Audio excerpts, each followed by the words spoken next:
Hi everybody, Jazz here, and welcome to my special YouTube video review of Star Wars The Force Awakens. Now don't worry, this is going to be a spoiler-free review. I'm not going to talk about any specifics in the film that might ruin the story for you if you haven't seen the movie yet. This is just a general sense of how I like the film, maybe some general things that I did like about it, nothing that'll ruin the film for you. So let's get started here. We got a lot to talk about.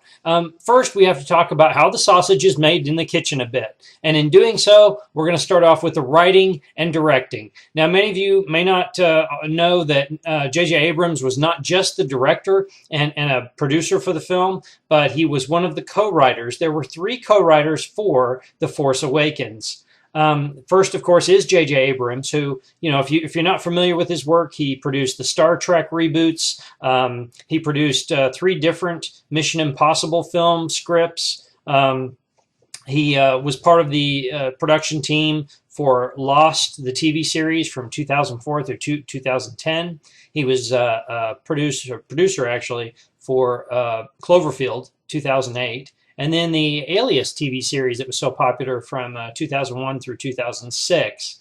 Another co-writer, Lawrence Kasdan, responsible for writing the 1980 Star Wars Episode 5, Empire Strikes Back, and then the 83 Episode 6, Return of the Jedi. He's also known for his writing credits on The Big Chill and the movie Silverado from 1985, and even 1994's Wyatt Earp. So he has a great pedigree. And final co-writer, Michael Arndt, who you may not have heard as much about, but did a really good job writing Hunger Games Catching Fire back in 2013. And then 2010's Toy Story. And he also was a writer for the really big hit film Little Miss Sunshine back in 2006. So great writing and directing for this film. I mean, that just sets the stage for some really good material. All right, actors. The classic actors are there, of course. Harrison Ford reprising his role as Han Solo, Carrie Fisher as Princess/General Leia, and finally, of course, Mark Hamill as the Jedi, hopefully, I guess, Jedi Master now, Luke Skywalker. But it was great to see R2-D2, C-3PO by Anthony Daniels, Chewbacca returned under the traditional actor Peter Mayhew. I think they had a stand-in for some of the stunt things because, of course, he like many of the other originals, is getting up in age, but he reprised his role as Chewbacca. Did a great job. It was great to see Chewie on the set. But there was a whole host of new actors who are now creating very vivid and rich characters for the film moving forward. No less, of course, Daisy Ridley as a character named Rey, John Boyega, who was Finn, Adam Driver, who does a great job as Kylo Ren, who I know we're going to find out more about in future films, but he set the stage for a really interesting character in that one. Oscar Isaac, great job as Poe Dameron, the X-Wing fighter pilot. Domhnall Gleeson portrayed General Hux, who was part of the leadership of the New Order. Then Lupita Nyong'o, she really played an interesting character that I don't want to talk about for any spoilery reasons, but has a lot of great insight into what's going on in the Star Wars universe. Her character's name is Maz Kanata. Andy Serkis.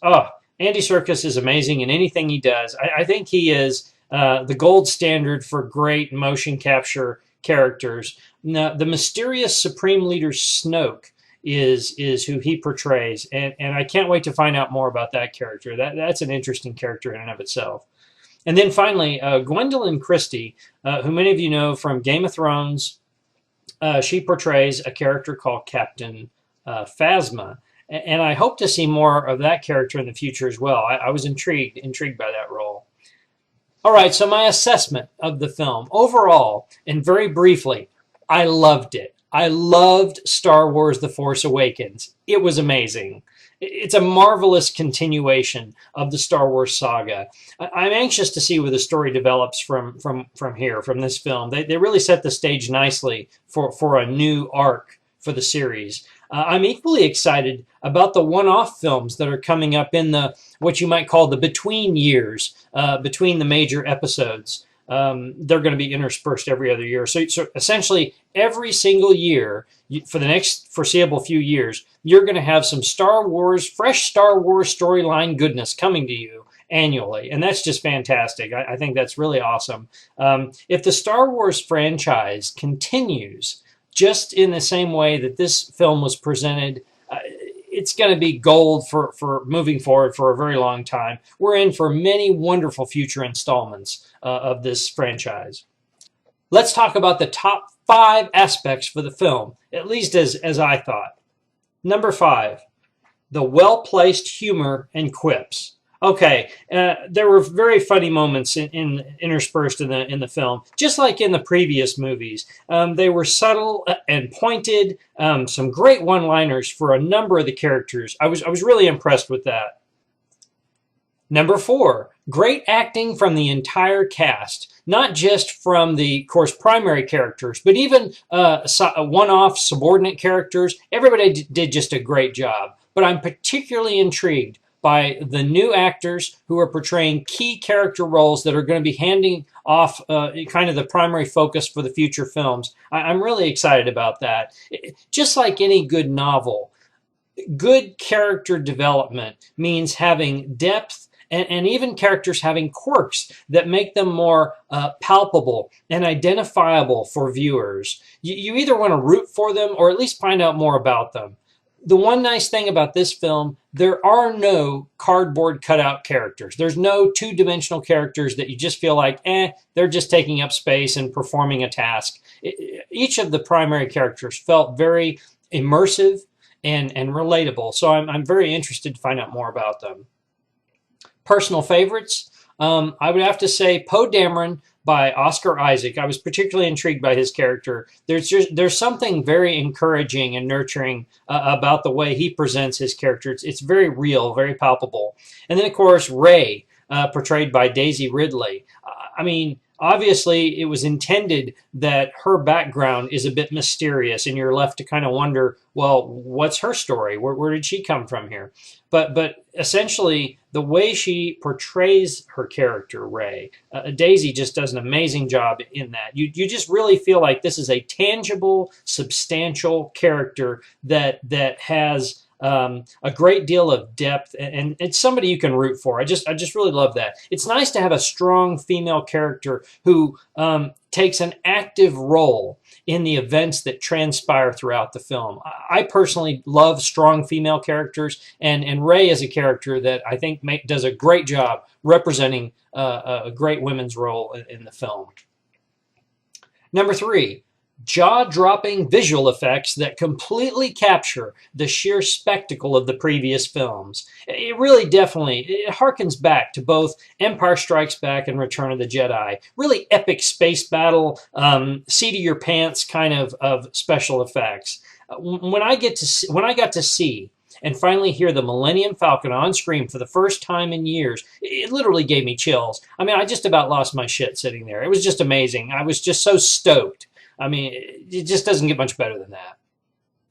Okay, number 2, lightsabers and dueling. For me, part of the mystique of Star Wars is the nearly medieval qualities of swordplay that are brought into the future and writ large as something both hallowed and ominous. When you hear the hum of a lightsaber followed by the clash of laser blades, I mean, it makes my adrenaline surge. I mean, it's just so exciting. It's so engaging. I mean, it's one thing to get shot by a blaster. I mean, who'd want that? I mean, it's equally lethal, but it's just another thing entirely when you're risking having entire body parts just lobbed from you and being dissected by a lightsaber. That's pretty terrifying. It's almost like the equivalent of being eaten by a shark piece by piece. People just lose their crap over that prospect. It's really cool to see this kind of ancient sort of fighting being viewed in a modern world or a futuristic world as something equally undesirable to fall victim to. Good lightsaber battles are just fantastic. That's one of the best things about Star Wars for me. Finally, number 1, J.J. Abrams did Star Wars right. And he did it justice. The legacy of the previous films has been honored and brought back to life for both veteran fans and new audiences. Star Wars, I mean, it's just sci-fi writ large, bigger than almost anything else on the planet.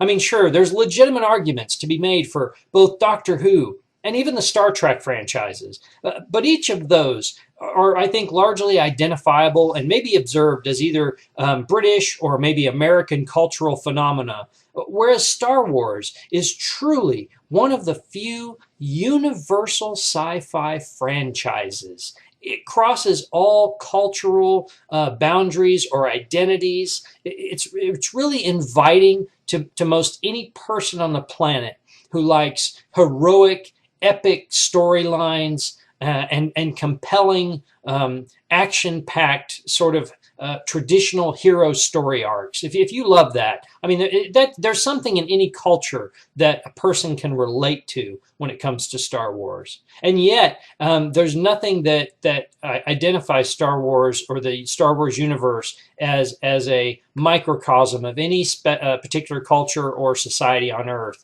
It's common values and common human qualities that anybody can be relatable to. So, great job, J.J. Abrams. You did it right, and I can't wait to see where the franchise moves forward. Okay, so now we get to concerns or dislikes. Was there anything in the film that maybe I personally had umbrage with or had some concerns over?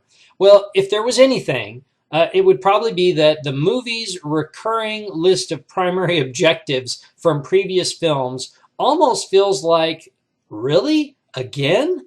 It's like they say history repeats itself, okay? But surely not quite so literally. That's all I'm going to say. No spoiler there, but I'm just going to say that it seems like some of the previous themes from earlier films is being rolled up in some way or in some manner in this one. And I think once you see the movie, you'll understand what I'm saying. But again, it's not a harsh criticism. I mean, those are familiar elements that you can see progressing. But at the same time, I just felt like, wow, this there's a little bit of deja vu going on here, okay? Now, hopefully the saga, because of the way the character development is going and the way of the storyline making a bit of a change from previous films, I think that there'll be new objectives and new scenarios for character development presented. So that's encouraging. But that being said, of course, I feel there is a tremor in the Force along a possible redemption story for one of the characters. But then, hey, who doesn't like a good redemption story? Am I right? I thought so. Okay, so for those of you who can't get enough Star Wars, and of course, you know, you could always watch The Force Awakens 10, 12, 50 times, that's true. But for those of you who want some fresh material from the Star Wars universe, and maybe you have seen all the films already, be sure to check out Disney HD's animated series, Star Wars Rebels. It's currently in its second season, and I gotta tell you, it's fantastic. And even better, if you're concerned about, if you're a purist of the Star Wars history, rest assured that Star Wars Rebels is considered and accepted as part of the official Star Wars canon. And it takes place between episodes 3 and 4, so leading up to A New Hope. It's excellent, immersive character development. I mean, for an animated feature, the character development is as good as the films. It really is that good. And there's even some favorite past characters who make occasional brief appearances for specific storyline elements, including both Yoda and Darth Vader. So hey, what's not to love there? Hey, let me know if you'd like me to do either a review of Star Wars Rebels in the future, or maybe just a quick like it or spike it episode. Leave me some comments. Let me know if you're interested in that. If you haven't seen it, you really should check it out. If you're a Star Wars fan, you're going to love the series. And again, great character development. You're just going to really appreciate it. Okay, that's about all the time I have for now. We're going to wrap it up. And I will have some other episodes, YouTube episodes coming up really soon. So keep track, or stay tuned, keep track. Until later, enjoy life, be kind to those around you, and happy reading. Peace.